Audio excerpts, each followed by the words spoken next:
Sa bawat Pilipinong nangangarap, sa bawat kabataang unang hahakbang sa mundo ng trabaho, may tanong na paulit-ulit.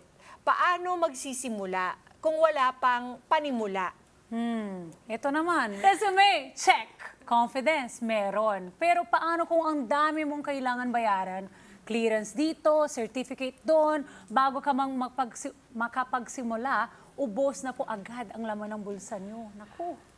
Mga kada, alam nyo bang may batas na tutulungan kang makapagsimula ng iyong mga pangarap? Ito po ang Republic Act number 11261 o ang First Time Job Seekers Assistance Act. Isang batas na nagbibigay pag-asa at nag-aalis ng balakid sa panimula. Paano nga ba ito mapapakinabangan ng mga fresh graduates? Or magagraduate pa lang. Or magagraduate pa lang. Ni Arwen. First time magtatrabaho na nagsisimula pa lang. Yan po ang ating alamin kasama ang ating bisita sa Legally Yours na si Attorney Jennifer Arlene Reyes. Good morning po and welcome to the show. Good morning. Kamusta? And yes, I'm doing well. And salamat sa pag-imbita sa akin sa inyong show. And good morning din sa inyong mga kadas. Thank you. Okay, Attorney Jennifer, ito po bang Republic Act 11261? Ano ba ang layunin nito? Ang layunin ng batas na ito ay talagang bigyan ng access ang karamihan sa ating mga kababayan sa paghahanap ng trabaho. 'Di ba? Kumbaga ito ay tinatanggal nito yung financial barrier dahil alam naman natin, karamihan sa ating mga kababayan, lalo na yung mga kaka-graduate pa lamang or kahit yung mga hindi graduate, wala naman silang masyadong maraming pondo, 'di ba? Or pera para magproseso ng mga dokumento pag sila ay naghahanap ng trabaho. So napakaganda actually ng layunin or objective ng batas na ito. Kasi in the first place, ang karamihan, yung pag-aaral nga nila, iginapang na nga. Pagkatapos ng graduation, talagang baka limos na talaga. Ano po ba ang mga privileges under this law na maaring makuha ng mga first-time job seekers? Ayan, ako magandang tanong po, no? Ang mga benefits na makukuha po ng mga qualified beneficiaries ng batas na ito ay hindi na po sila magbabayad ng mga fees sa mga sa certain documents na ini-issue ng ating gobyerno kapag sila ay hinahanapan ng kanilang employer ng mga dokumentong ito. For example, kapag ikaw ay nag-a-apply ng trabaho, hinihingan ka ng police clearance, barangay clearance, NBI clearance, birth certificate or marriage certificate, transcript of records. So under this law, ito pong mga dokumentong ito, pag nag-request ang isang first-time na job seeker, hindi na siya magbabayad ng fee. So, pwede libre po ito, attorney? Yes, that is correct. As long as mapuprove ang isang tao na first-time job seeker siya. Tama, tama. May mga may mga qualifications bago sila maging beneficiary ng batas na ito. Siguro we should find out. Ano ba yung mga qualifications? Paano mapapatunayan ni Arwen na nagtatrabaho na ngayon? Pero nag-aaral pa na pwede ba siya, attorney, in the first place? How can she avail it kung nakita kita sa TV? Anong first-time job seeker ka dyan? Oo nga, paano yung gano'n? Yes. So, sa ilalim po ng ating batas, ng batas na ito, ang mga pwedeng maging qualified sa benefits ng batas ay unang-una, ikaw ay dapat Filipino citizen. At ikaw ay first-time job seeker. Unang pagkakataon mo pa lamang na maghanap ng trabaho, at you are actively seeking for employment. At syempre, dapat dyan ay meron kang ma-secure na barangay certificate at mag-execute ka ng oath of undertaking na ikaw ay isang first-time job seeker at ikaw ay nakatira doon sa barangay kung saan ka kumuha ng certification ng at least 6 na buwan. Ayan. 6 na buwan. Yes. Okay. That you've been looking for a job for at least 6 months? No, na ikaw ay nakatira kasi Nakatira ka para dun dun sa sa lokal barangay, na yun. oo. yes, sa For at least barangay 6 na months. yun. So, paano nga po yung case ni Arwin? Hindi na siya pwede? Kung sa case ni Miss Arwin, no, na if this is employment already, she hosting a show or may mga iba pa siyang racket, of course, if the law is clear, maaaring masabi natin na hindi na siya first-time job seeker. Okay. So, maaaring hindi na siya makakuha ng benefit under this law. Attorney, ito ba, hindi kaya, well, alam natin na sa ngayon, binibigay pa lang natin yung impormasyon dito sa ating mga kada. Baka yung iba dito walang kaalaman tungkol dito, di ba? Kaya hindi lagi natin itong nakikita or naririnig. Pero ginagawa ba itong madalas ng mga Pinoy na nag-a-apply for the first time? Ayan, magandang question din po yan, no? Kasi sa totoo lamang, madalang po akong makarinig ng mga first-time job seekers natin na nag-a-avail ng benefit na ito. Siguro sa kadahilanan na hindi nila alam.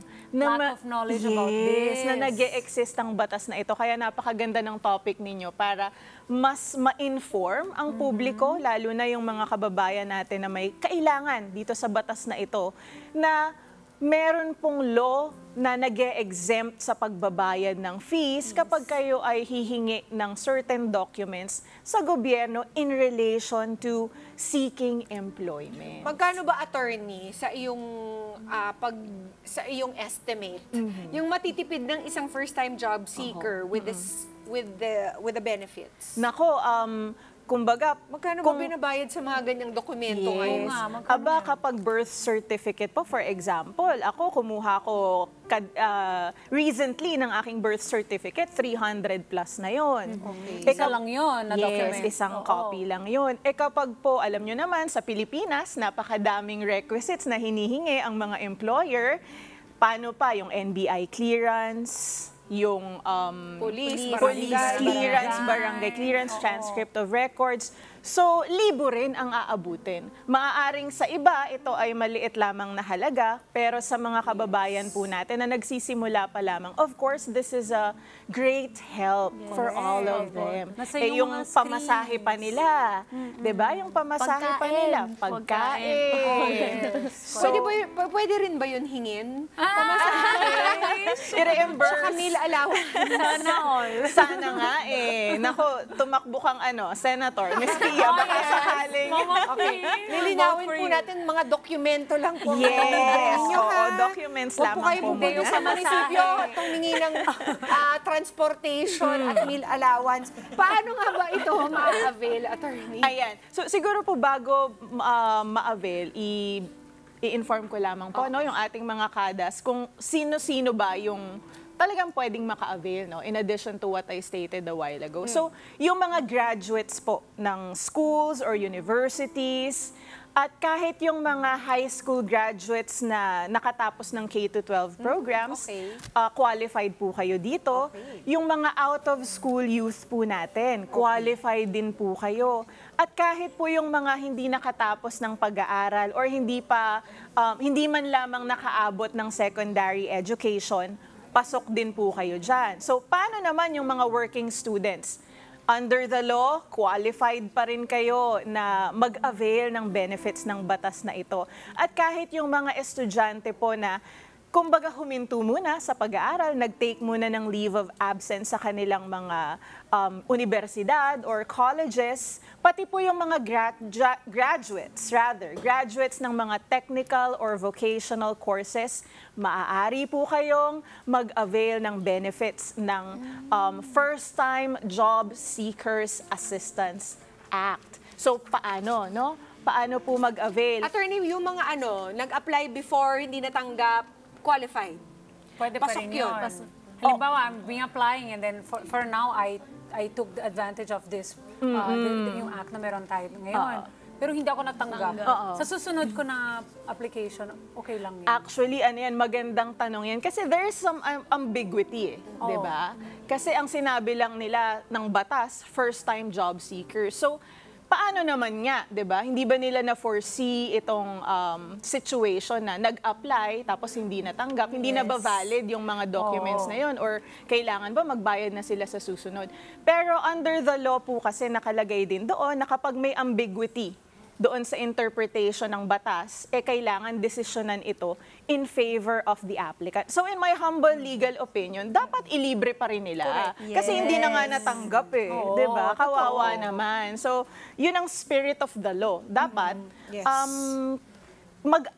hayaan pa rin nila na mag-avail ng benefit kung ganun ang scenario. That is just my, my legal opinion about this. At yung paraan po, attorney, saan po kami pupunta? Ay, hindi kami. Yung mga friends ni Arwen. Oo, yung mga natin, yung mga baget. Oo, yung mga gustong mag-avail ng benefits ng batas na ito, punta lamang po kayo sa inyong barangay. 'Di ba? Barangay hall, ayan. Pwede po kayong mag-request kay barangay chairman or sa kanyang representative ng barangay certificate na kayo po ay isang first-time job seeker. And bibigyan po kayo ng isang original copy of the said barangay certificate. Bibigyan din kayo ng oath of undertaking. Yun po ay, kumbaga, sinasabi nyo na magko-comply kayo sa mga kondisyon ng batas. Kasi isa rin po sa obligasyon ng first-time job seeker ay kailangan i-report niya kung siya ba ay natanggap na. Ayan. So may ganun din. Yes. At least, diba, alam nila, if ever na, yung katulad ng opinion mo kanina po, if ever second time nila, at least na-report naman, alam din na, Yes. wait, meron pa Namomonitor. Papaparty si barangay captain. Namomonitor nung nung barangay. Kasi po, yung mga documents or yung mga pangalan ng beneficiaries, sinasubmit din ng inyong barangay sa Municipal Mayor's Office, City Mayor's Office, pati sa DICT. At pag na-issue na po ng barangay yung barangay certificate and oath of undertaking, yun na po ang ipapakita nyo sa mga government agencies kung saan kayo hihingi ng mga dokumento. Kunwari sa PSA, kailangan mo ng birth certificate mo. O pakita mo sa kanila yung barangay certification mo and oath of undertaking na ikaw ay isang first-time job seeker. Para malibre. Then, libre na dapat ang iyong birth certificate sa Okay. unang pagkakataon. Meron bang one-stop shop, attorney, para dun sa ibang requirements? Kasi napaka-tedious, di ba? Ilang agencies pa po Sa bagay, you're gonna do it anyway. Ito lang, libre. Oo. Pero, halimbawa sa munisipyo, meron bang pwedeng puntahan para one-stop shop na lang? Yes, meron na po tayong tinatawag na mga Public Employment Service Office or PESO. So, pwede rin po kayong pumunta sa inyong munisipyo, ayan, o kaya sa inyong mga city hall. Hanapin niyo po yung PESO office doon at ito pong ahensya na ito ay tinutulungan talaga or ina-assist ang mga first-time job seekers para sila na yung makikipag-coordinate sa iba't ibang government agencies para nga naman hindi na masyadong hassle sa mga kababayan natin, right? Yes. So isa yun sa kanilang programa. So either pumunta kayo sa PESO office or pwede rin naman dumiretso na kayo kung marami kayong time, di ba? Dumiretso kayo dun sa government agencies concerned. Ayan. Ngayon, may parusa po ba sa mga ahensyang hindi susunod dito sa RA 11261? Yes, nakalagay po sa batas explicitly na kung sino man po or yung mga government officials or officers na hindi susunod sa mga probisyon ng batas na ito ay maaaring sampahan ng administrative complaint under the laws. At bilang isang private citizen po, maaari nyo rin po silang sampahan ng civil action. Yan po ay nakalagay sa ating new civil code na ang isang government official or employee, kapag unlawfully or unjustly, siya ay nirefuse niya na gampanan ang kanyang tungkulin, maaari po siyang kasuhan ng civil action at maaari kayong mag-claim ng damages. Ayan. Very good, ah. Ikaw naman, attorney, bilang isang abogado, gaano ba kahalaga na ang bawat Pilipino ay alam tungkol dito sa batas na ito? Kasi first time namin narinig Yes. to. Yes, this is important. This is utterly important dahil nasabi ko nga po kanina, no, alam nyo naman po sa bansa natin, marami pa rin ang mga kababayan natin na kapos talaga sa pera. Totoo po yan. At para mapagaan kahit papaano yung kanilang mga pasanin sa paghahanap ng trabaho. Kasi biruin mo, gusto nga nilang lumaban sa buhay ng patas. Gusto nga nilang magtrabaho ng legal at may dignidad. Marangal. Yes. So, kailangan talagang malaman nila ito dahil kahit sabihin natin na mga 2,000 lamang or 3,000 or more or less yung matitipid nila, malaking bagay po ito para makapagsimula ang mga kababayan natin na maghanap ng trabaho. And of course, mabigyan sila ng pagkakataon na ma-improve ang kanilang mga buhay. Tama. Thank you, attorney. Any added questions? Ikaw, Yes. Arwen. Ano lang po, siguro hindi po question. Natutuwa lang po ako na, kasi ngayon ko lang po actually nalaman na may ganito po palang batas. Kasi marami po akong mga classmates na nakikita ko po, nag-a-apply, and nakikita ko po na hindi naman po sila ganun kayaman. Talagang kahit nga po sa tuition, meron pa po kaming mga scholarships. Buti na nga lang po may scholarship po sa school. And nakikita ko po yung paghihirap po talaga nila. Sa pag-apply, Yes, sa no? pag-apply. Ganun. Kaya sobrang natutuwa po ako na may mga ganito po pala. May ambag ka ngayon, Arwen. Share Sabihin mo ko sa po kanila. to sa ano. Share mo yan Yes. sa mga classmates, diba? First time job seekers act. Sabihin mo para mailibre yung mga requirements na hihingin sa kanila. Kaya maraming salamat Thank po. you, attorney. Maraming For this salamat very din. great Maraming news. salamat. So informative. Good news, diba? Great news, katulad ng sabi ni Mama P. Para sa mga ibang kada natin na gusto kayo naman kontakin po, saan po pwede? Ayan, mga legal advice. Yes. Well, you can follow me po sa aking Facebook page, Attorney Jennifer Arlene J. Reyes. And I am also on Instagram, attorney.jensph. Ayan. At, okay. Thank you, Salamat Attorney po. Jennifer. Salamat. At mga kada, ang Republic Act number 11261 ay hindi lang po isang piraso ng papel. Ito po ay simbolo ng pag-asa. Isang paalala na sa unang hakbang mo, hindi ka nag-iisa. Dahil ang gobyerno, ang batas at ang bayan ay dapat kumakalinga. Lalo na po sa panahon na ikaw pa lang ay nagsisimula. Kaya, Arwen, ayan simulan mo sa kaalaman. Sabihan mo yung mga classmates. Maninibago po yun sila kapag hindi chismis yung nasasabi ko. Diba? Knowledge! Yes, knowledge. Yun, kailangan talaga simulan sa pag-alam ng ating mga karapatan. Let's get together. Sunnet 25. Sunnet 25.